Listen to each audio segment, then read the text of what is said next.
If you're just starting out in the HVAC field, these are the top 5 tools that you gotta have. Here we go.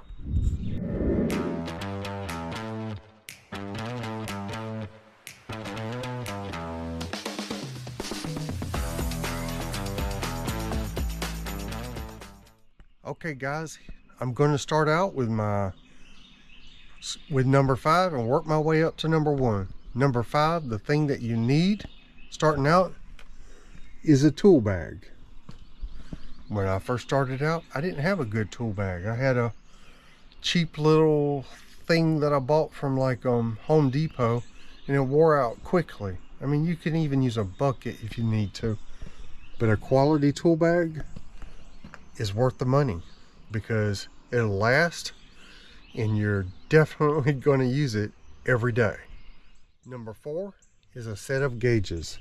I'm recommending analog because I think technicians that are just starting out are probably watching videos like this. I do have a nicer set of gauges, but if you start with analog, it'll help teach you to properly know how to do superheat and subcooling. It'll help teach you the numbers and what they mean and the temperatures that relate with those numbers. And that's just a critical thing that you need to know how to do starting out in HVAC.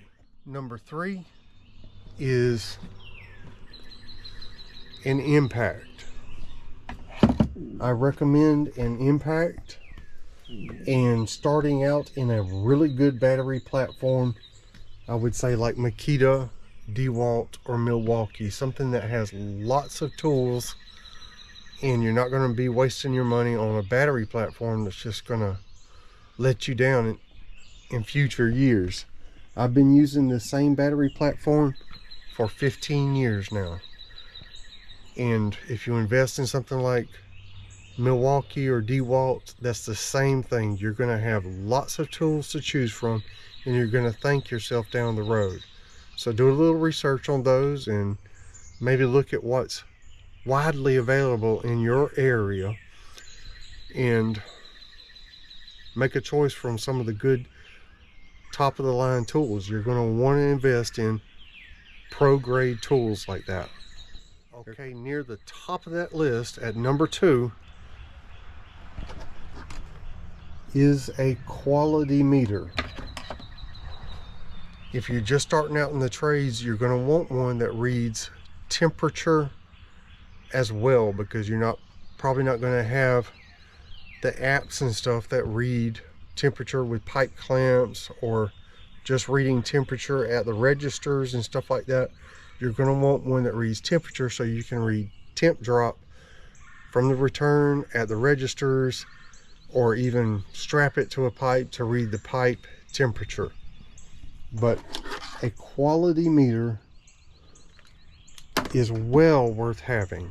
Invest in one that has a well-known name brand. Don't go cheap on your meter, because honestly it can save your life, keep you from shocking yourself.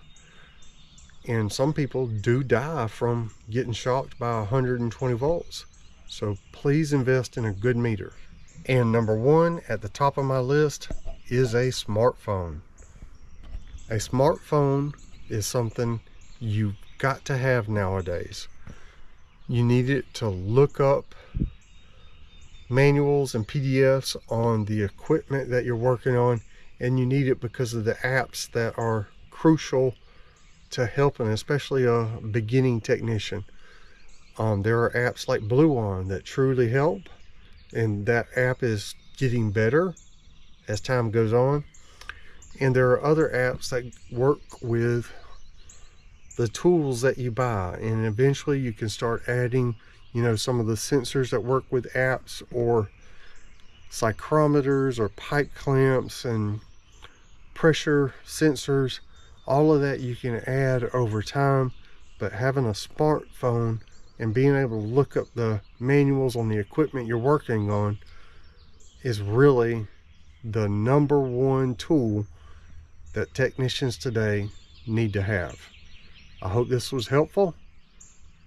Thanks for watching, and I'll catch y'all on the next one.